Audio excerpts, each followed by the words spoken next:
Mari kita berdoa. Bapa di dalam surga, Bapa yang baik, kami bersyukur dan berterima kasih Tuhan buat pagi hari ini di mana Engkau sudah membangunkan kami dalam keadaan sehat.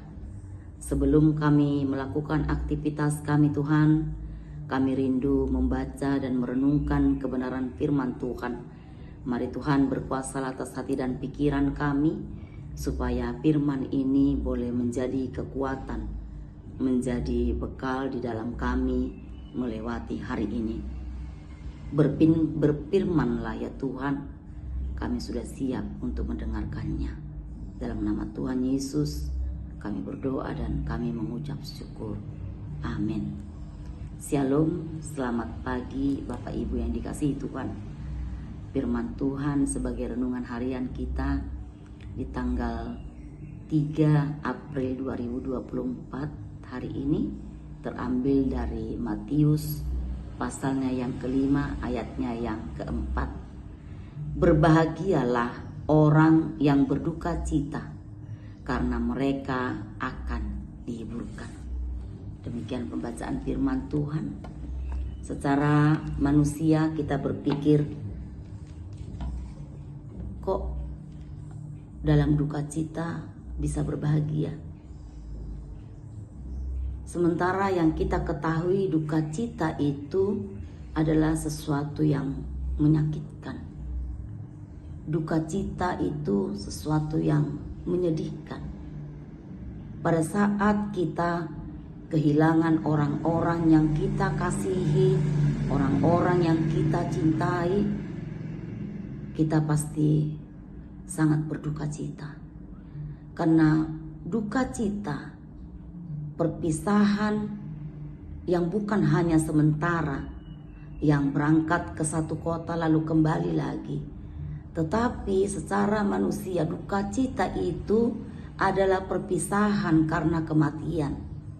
Pada saat ada orang-orang yang ditinggalkan oleh orang-orang yang dicintai dan dikasihinya, baik itu sahabatnya, saudaranya, anaknya, suami istri, secara khusus pasangan hidup yang dipisahkan oleh Tuhan untuk selama-lamanya, itu adalah akan membawa kedukaan.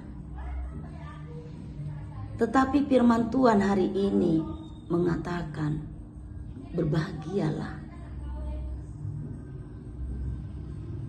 karena mereka yang di dalam duka cita akan dihiburkan oleh Tuhan. Pada saat kita harus mengalami hal-hal seperti itu, kita terpisah dengan orang-orang yang saya katakan tadi, orang-orang yang kita sayangi, orang-orang yang kita cintai, itu akan sangat mendukakan hati kita, sangat melukai, sangat menyedihkan. Tetapi firman Tuhan mengatakan berbahagialah, karena dialah, Yesuslah yang akan menghiburkan hati setiap orang yang berduka cita. Karena Kristuslah yang akan membalut setiap luka hati. Segala kesedihan yang ada di dalam hati anak-anaknya, dialah yang akan menyembuhkan. Dia akan menghiburkan orang-orang yang berduka cita. Karena di balik duka cita, di situ akan ada sukacita. Oleh sebab itu, berharaplah, percayalah kepada Kristus Yesus, karena dialah yang akan menghiburkan setiap orang-orang yang berduka cita. Karena di balik duka cita, di situ akan ada sukacita. Oleh sebab itu, berharaplah, percayalah kepada Kristus Yesus, karena dialah yang akan menghiburkan setiap orang-orang yang berduka cita. Dialah yang akan memulihkannya. Tetapi kalau duka cita secara rohani, firman Tuhan juga mengingatkan kita di pagi hari ini pada saat kita melakukan hal-hal yang tidak sesuai dengan firman Tuhan, itu adalah kedukaan juga yang sangat mendalam.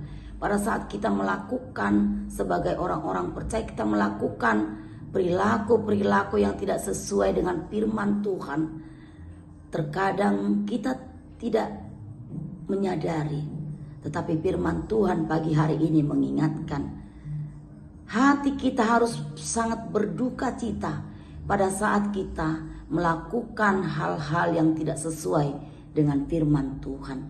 Terkadang kita masih hidup di dalam kebongakan, kecongkakan, kebencian, kemarahan yang terkadang juga kita menyadarinya, tapi kita tidak meninggalkan. Terkadang kita merasa biasa-biasa saja, tapi pagi ini kita sama-sama diingatkan oleh firman Tuhan supaya kita boleh mengaku di hadapan Tuhan sebagai orang-orang percaya, merasakan bahwa itu adalah dosa. Hal-hal yang tidak berkenan di hadapan Tuhan yang kita lakukan dalam kehidupan kita sehari-hari, hati kita harus berduka cita pada saat kita melanggar perintah-perintah Tuhan. Tetapi Kristus menginginkan supaya kita mengakui setiap dosa kita. Kita boleh menyesali segala apa yang kita lakukan yang melanggar kehendak firman Tuhan, yang tidak sesuai dengan kehendak Tuhan. Karena Dialah yang akan mengampuni kita. Dia yang akan menghapuskan dosa kita.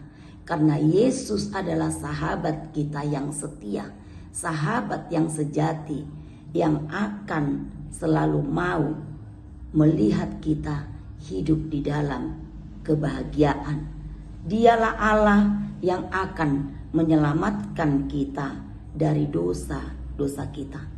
Sesungguhnya kita adalah pribadi yang tidak layak. Saya pun tidak layak.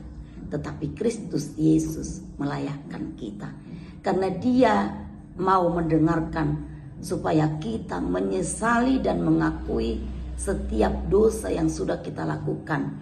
Karena Kristus datang ke dunia ini untuk menyelamatkan kita orang percaya, untuk menyelamatkan semua manusia yang ada di dunia ini. Itulah yang Tuhan rindukan dalam kehidupan kita orang percaya.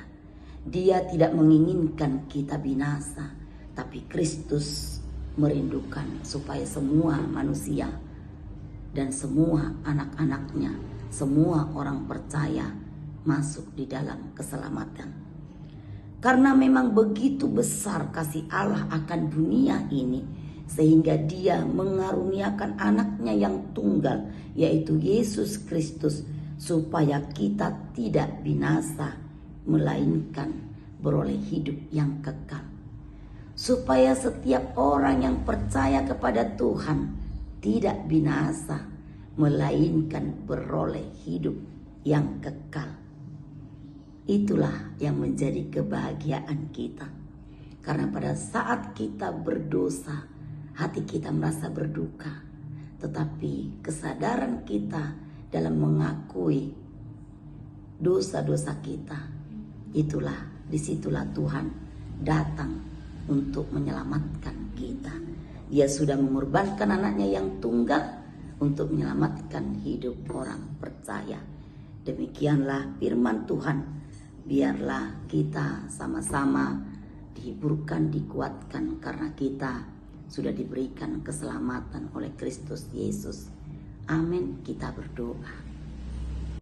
Bapa di dalam surga, terima kasih buat firman-Mu pagi hari ini yang kembali mengingatkan kami dan memberkati kami supaya kami boleh berbahagia walaupun kami di dalam duka cita, karena Engkau yang akan menghiburkan kami. Engkau yang akan membalut setiap hati orang-orang yang saat ini berduka cita. Kami percaya Bapa, bersama dengan Kristus di balik duka cita, Engkau yang akan menyediakan sukacita bagi setiap anak-anak-Mu yang saat ini berduka cita. Kau yang menghiburkan hatinya, Kau yang menguatkan. Terima kasih Bapa buat firman-Mu yang juga mengingatkan kami supaya kami mengaku setiap dosa-dosa kami dan kami boleh mengubah setiap perilaku kami Bapa, supaya hidup kami menyenangkan hati Tuhan. Terima kasih buat pengorbanan-Mu Bapa yang memberikan kami keselamatan. Terpujilah Kau ya Tuhan. Dalam nama Tuhan Yesus kami berdoa dan mengucap syukur. Amin. Bapa kami yang di surga, dikuduskanlah nama-Mu. Datanglah kerajaan-Mu.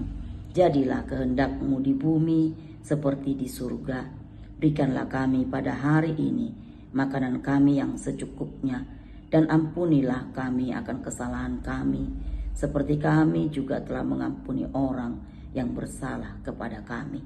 Dan janganlah membawa kami ke dalam pencobaan, tetapi lepaskanlah kami daripada yang jahat. Karena Engkaulah yang mempunyai kerajaan dan kuasa dan kemuliaan sampai selama-lamanya. Anugerah dari Tuhan kita Yesus Kristus, kasih setia dari Allah Bapa, dan persekutuan dengan Roh Kudus, itulah yang memberkati kita semua, mulai daripada pagi hari ini sampai selama-lamanya. Amin. Tuhan Yesus memberkati kita semua.